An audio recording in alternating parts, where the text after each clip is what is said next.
Olá, meu nome é Elisandra Abreu, eu sou professora do IDA Cursos, advogada e professora especialista em Direito Tributário pelo Instituto Brasileiro de Estudos Tributários. O assunto que eu trouxe para vocês hoje refere-se a um artigo científico publicado na revista Interesse Público, é uma revista bimestral do Direito Público, com circulação nacional, e refere-se ao Imposto sobre Serviços e Cooperativas de Trabalho. Nós vamos tratar dessas questões.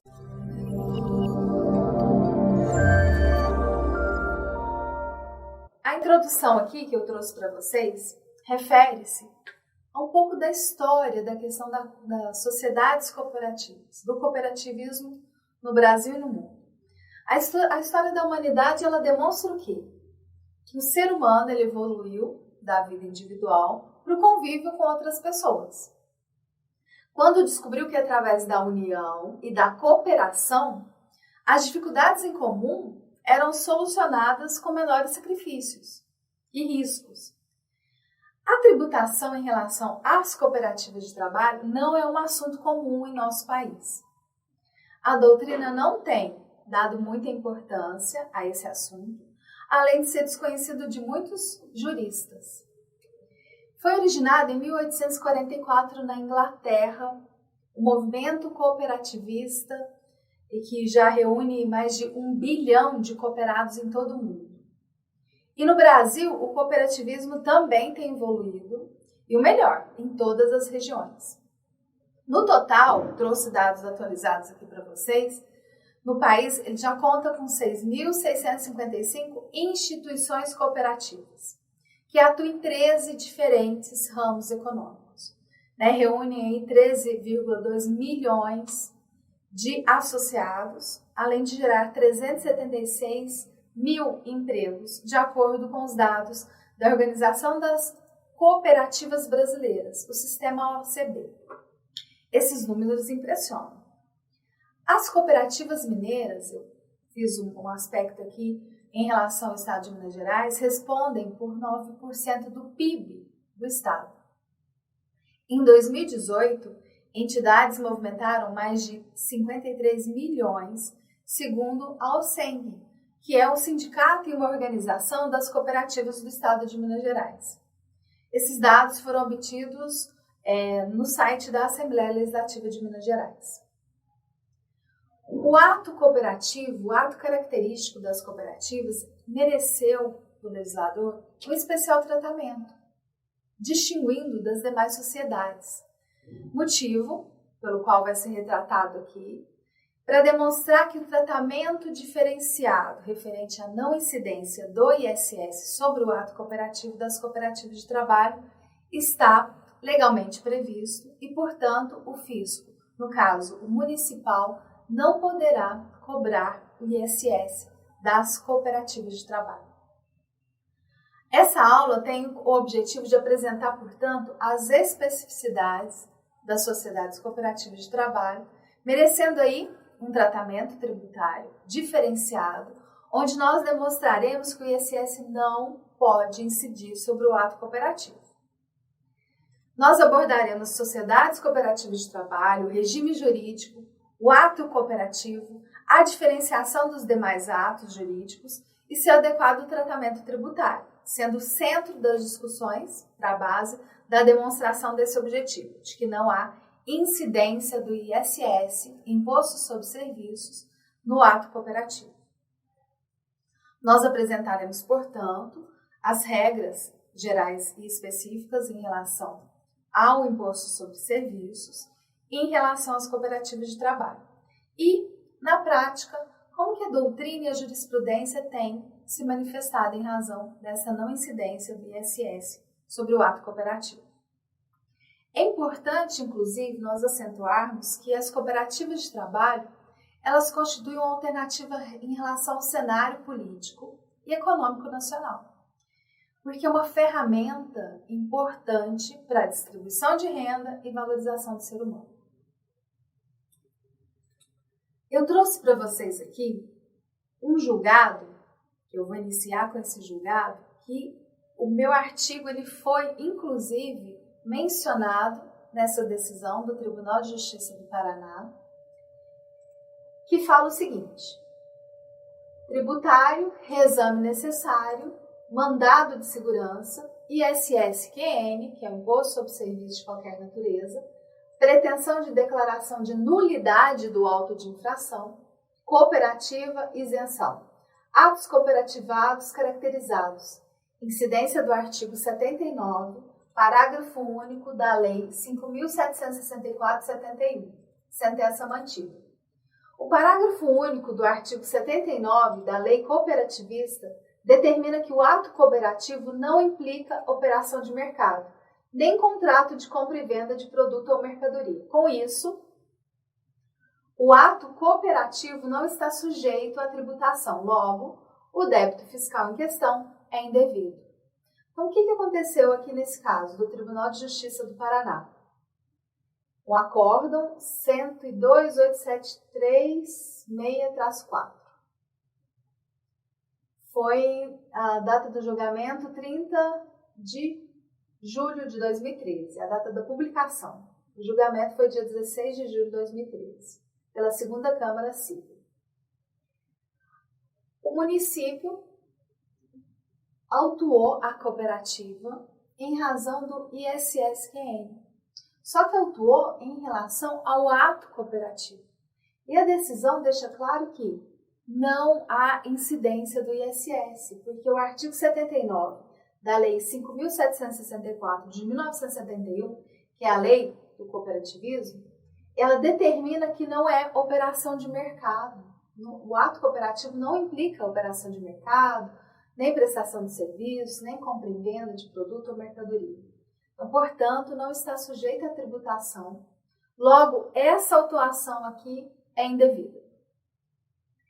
E vamos um pouquinho em relação aos fundamentos aqui que ele mencionou, em 2 trechos aqui do julgado do Tribunal de Justiça do Paraná, o artigo publicado na revista Interesse Público. Pois bem, segundo o entendimento de Lisandra Christian de Abreu, em seu artigo Imposto sobre Serviços, ISS e Cooperativa de Trabalho, a cooperativa de trabalho é uma sociedade de pessoas de cunho econômico sem fins lucrativos, criada para prestar serviços aos cooperados, de acordo com os princípios jurídicos próprios e mantendo seus traços específicos. É uma sociedade específica, a sociedade cooperativa. E a relação aí é da cooperativa com o cooperado. É uma relação que não tem cunho econômico. Importa salientar que a figura que o sócio desempenha é fundamental, ou seja, passa à frente do elemento econômico, o que a diferencia das demais sociedades mercantis ou de capital. É uma sociedade específica, para atender o cooperado. Segue o outro trecho dizendo que no mesmo segmento, o ensinamento de Lisandra Christian de Abreu.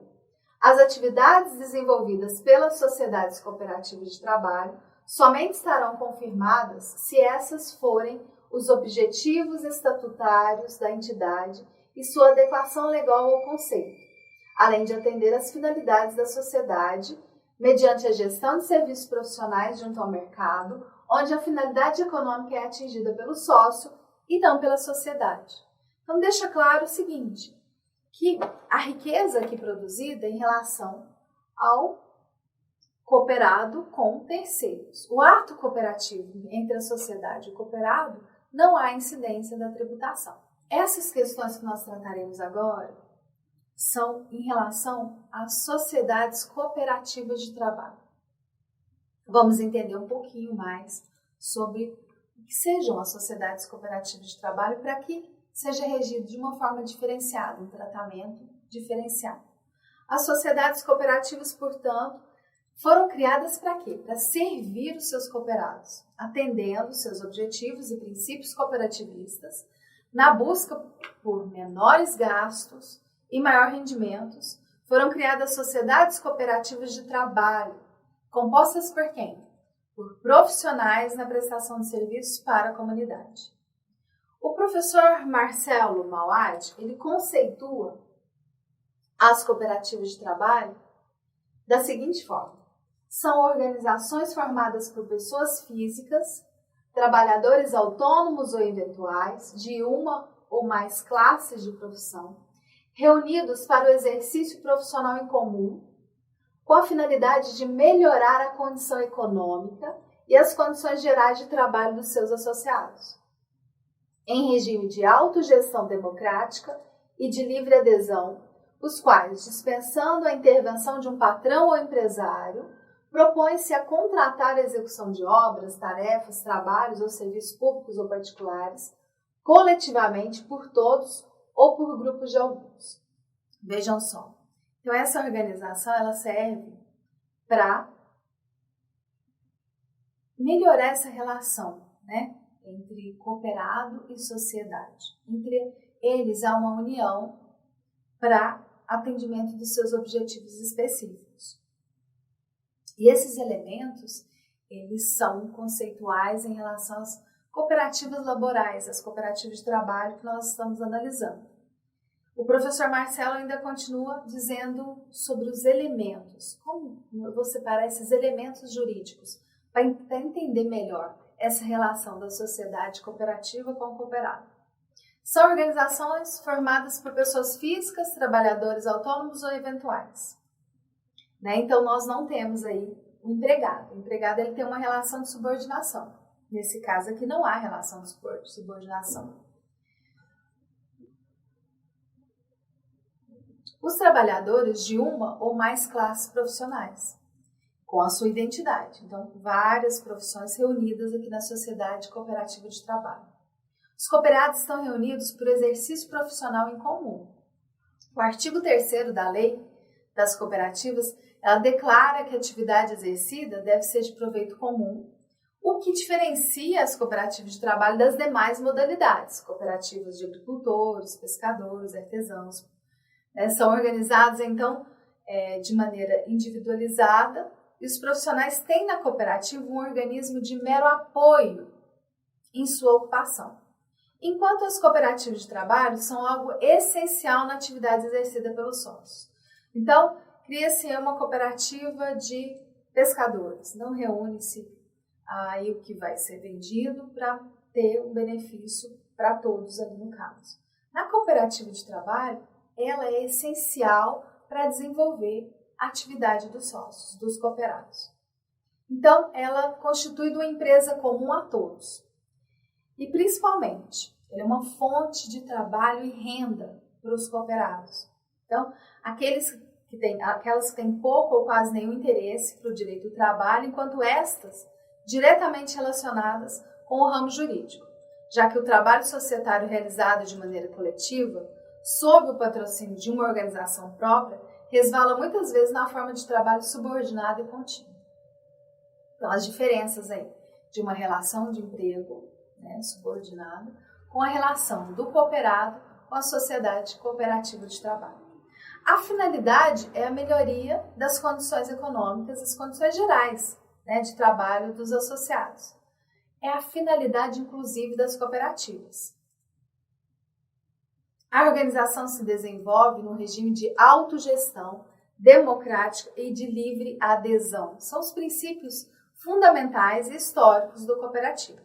Significa que a espontaneidade, né, a liberdade e a igualdade da participação de todos na sociedade. No centro de tudo, essa solidariedade e cooperação deve existir entre os sócios da cooperativa, os cooperados. Dispensa a intervenção de um patrão ou empresário, que é uma autogestão. Né? A finalidade do cooperativismo é isso, é afastar a figura do intermediário. Seu objetivo é contratação e execução de obras, tarefas, trabalhos ou serviços públicos ou particulares em proveito de quem? Dos seus sócios, dos cooperados da cooperativa de trabalho. Os trabalhos podem ser executados por todos, conjuntamente, ou por grupo de alguns, mas sempre de forma coletiva, né?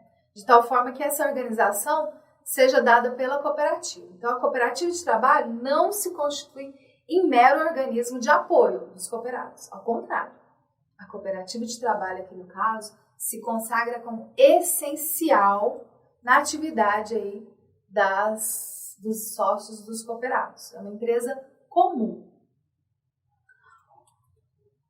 o regime jurídico e o ato cooperativo. Vamos entender essas questões, quais as legislações que apoiam as sociedades cooperativas, no caso a Sociedade Cooperativa de Trabalho, e o que representa esse ato cooperativo.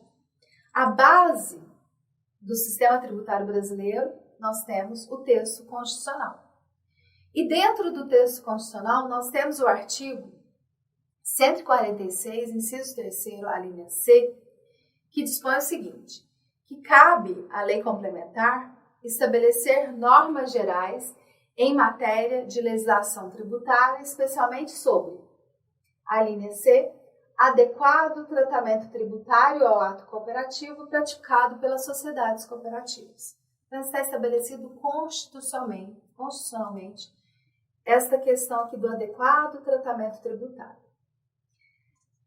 Essa expressão é criticada por alguns doutrinadores. Eu trouxe aqui o exemplo do professor Dr. Roque Antônio Carrasa. Ele destaca essa impropriedade do uso adequado. Ele diz aqui que, como se pudesse nos dizer que será dispensado aos contribuintes um inadequado tratamento tributário. Não é o caso. Além dessa questão, nós temos o aspecto também da redundância do termo. Ato cooperativo praticado por sociedade cooperativa. O ato praticado pela cooperativa será, por certo, realizado por uma sociedade cooperativa. A legislação que refere-se às sociedades cooperativas é a Lei 5.764, de 1971. Ela definiu a política nacional de cooperativismo e instituiu o regime jurídico das cooperativas. O ato cooperativo e seu adequado tratamento tributário. Como é que nós vamos estabelecer essas questões aqui do ato cooperativo com esse adequado tratamento tributário? A formação desse conceito, ato cooperativo, é o ponto-chave, né, e de maior complexidade sobre esse assunto. Nós analisaremos aí o conteúdo semântico, o sentido e o alcance e as consequências dessa definição, que vai ser o alicerce desse estudo aqui que nós estamos propondo. O conceito de ato cooperativo e suas implicações.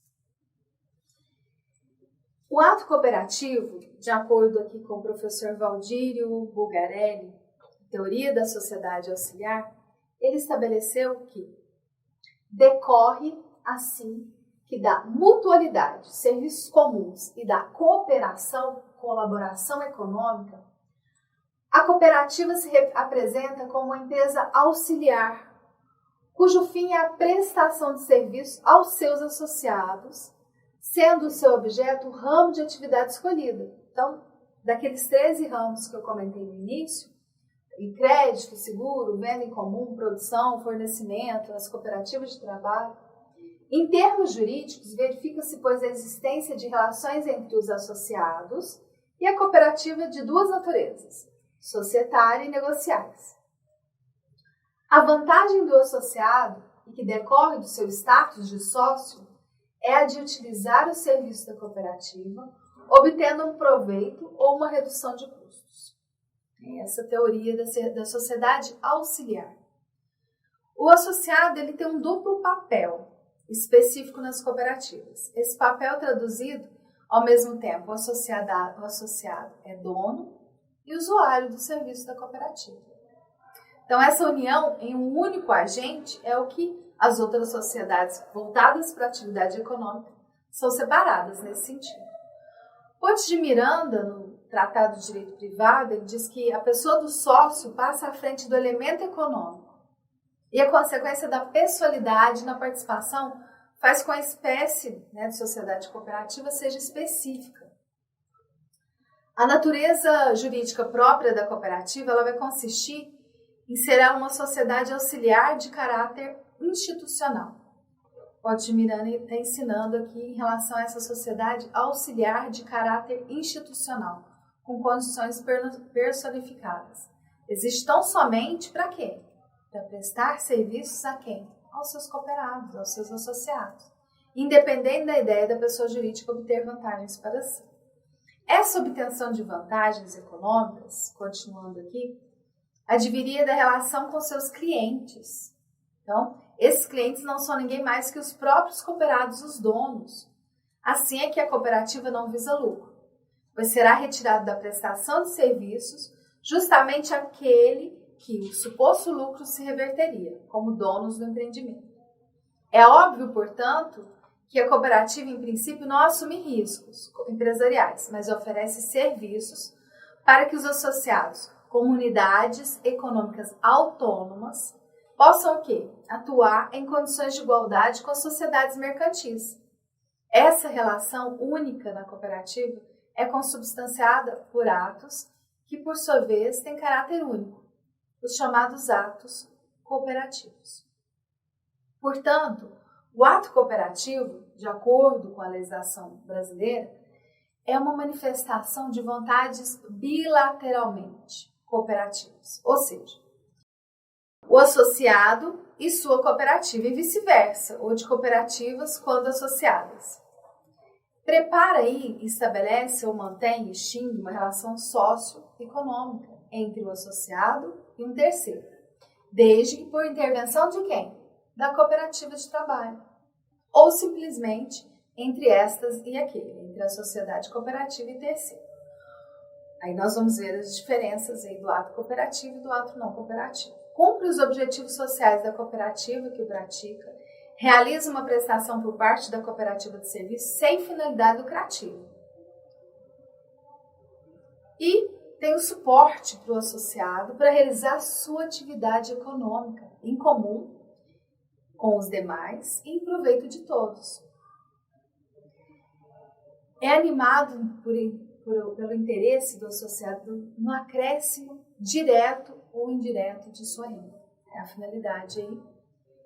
E operacionaliza-se através de um contrato da constituição da cooperativa dentro dos princípios internacionalmente reconhecidos.